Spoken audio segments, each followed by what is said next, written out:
On the firing of the CDC director, first, Sure. who will replace her? And then also, overnight, the White House said that she did not align with the president's agenda. Dr. Monarez's attorneys say that she refused to rubber stamp unscientific, reckless directives and fire dedicated health experts. What specifically did she do wrong? Look, what I will say about this individual is that her lawyer's statement made it abundantly clear themselves that she was not aligned with the president's mission to make America healthy again. And the secretary asked her to resign. She said she would, and then she said she wouldn't, so the president fired her, which he has every right to do. It was President Trump who was overwhelmingly reelected on November 5th. This woman has never received a vote in her life, and the president has the authority to fire those who are not aligned with his mission. A new replacement will be announced by either the president or the secretary very soon. And the president and Secretary Kennedy are committed to restoring trust and transparency and credibility to the CDC by ensuring their leadership and their decisions are more public-facing, more accountable, strengthening our public health system, and restoring it to its core mission of protecting Americans from communicable diseases, investing in innovation to prevent, detect, and respond to future threats. That's the mission of the CDC, and we're going to make sure that folks that are in positions of leadership there are aligned with that mission. Briefly on another topic, alligator Alcatraz. Last week, a judge on an environmental concerns lawsuit said that the administration had 60 days to wind down operations there, state officials did. Now, the administration has not been shy in fighting back against what it calls activist judges, but why is it backing down this time?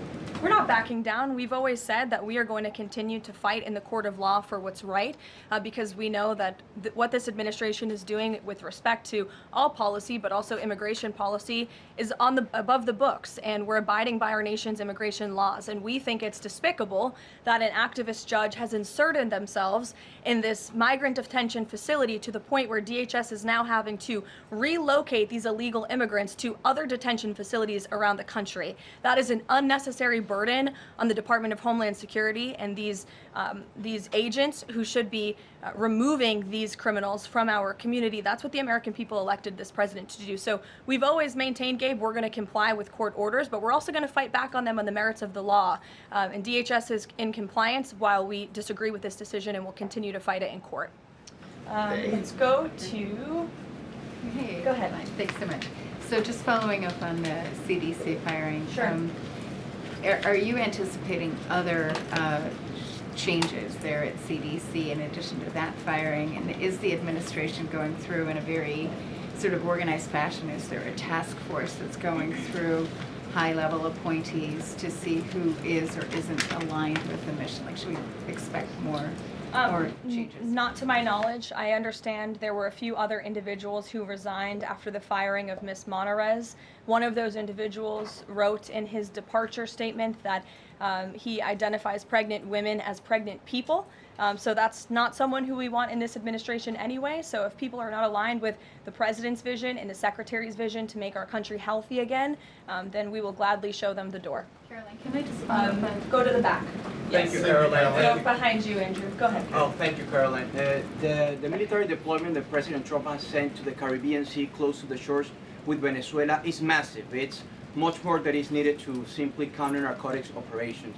Is President Trump considering launching military strikes to military installments or facilities in Venezuelan soil? I won't get ahead of the president with respect to any military action or questions about that ever. But what I will tell you is that many Caribbean nations and many nations in the region have applauded the administration's counter-drug operations and efforts, and the president is prepared to use every element of American power to stop drugs from flooding into our country and to bring those responsible to justice. And as I've said from this podium before, the Maduro regime is not the legitimate government of Venezuela. It is a narco-terror cartel. Maduro is not a legitimate president. He is a fugitive head of this drug cartel. He has been indicted in the United States for trafficking drugs into our country, and it is the utmost responsibility of this president and this administration to prevent the illicit flow of drugs into our country and to protect citizens from those deadly poisons. Reagan. Thanks, Caroline. I have two questions for you. Sure. Democrats, including former White House Press Secretary Jen Psaki and Minneapolis Mayor Jacob Frey, attacked prayer and pushed gun control in the aftermath of yesterday's shooting. What's the White House's response to their comments? Yes, I saw the comments of my predecessor, Ms. Psaki, and frankly, I think they're incredibly insensitive and disrespectful to the tens of millions of Americans of faith across this country who believe in the power of prayer, who believe that prayer works, and who believe that in a time of mourning like this, when beautiful young children were killed while praying in a church, it's utterly disrespectful to deride the power of prayer in this country, and it's disrespectful to the millions of Americans of faith. And I would encourage Ms. Psaki to pray for these families themselves, who need it right now more than ever. My second question for you is that there have been media outlets who have glazed over the fact that the shooter was confused in their gender identity. Does the administration believe that this element needs to be investigated in the shooting? All of the elements are being investigated in the shooting, absolutely. Which is why part of the reason the FBI director came out and immediately confirmed that facet of the investigation. John. Thanks a lot, Karoline. Two questions on two separate issues. First of all, the drone and missile strikes that took place overnight in Ukraine.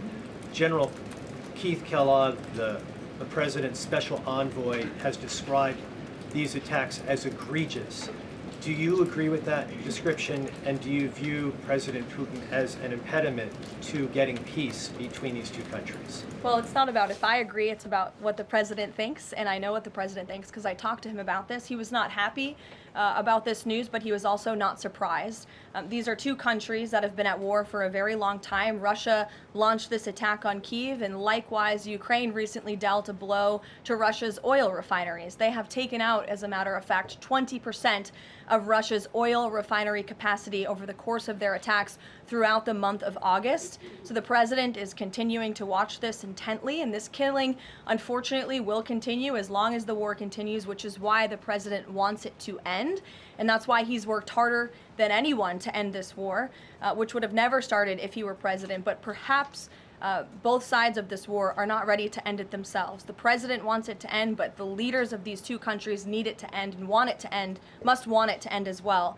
And I think the president will make some additional statements on this later. My second question has to do with Carrie, Lisa. I just had one more, if I may. It has to do with the president's intention to remove Lisa Cook as a member of the Federal Reserve Board.